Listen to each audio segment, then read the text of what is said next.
ഭരിച്ചെടുക്കാൻ ഒരു ആൺതരി പോലും ഇല്ലാത്ത വർഗം. ഈ ഭീരുക്കളെ വെച്ച് അവൻ എന്തുണ്ടാക്കാനാ? ശരിയാണ് സാർ, അങ്ങ് പറഞ്ഞതുപോലെ ഞങ്ങൾ ഭീരുക്കളായിരുന്നു.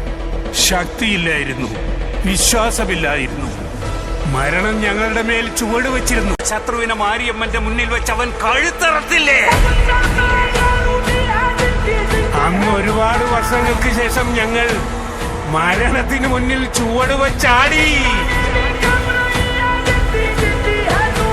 അവൻ വാള് വീശി വന്നപ്പോ ഒരു കാറ്റുയർന്നു സാർ.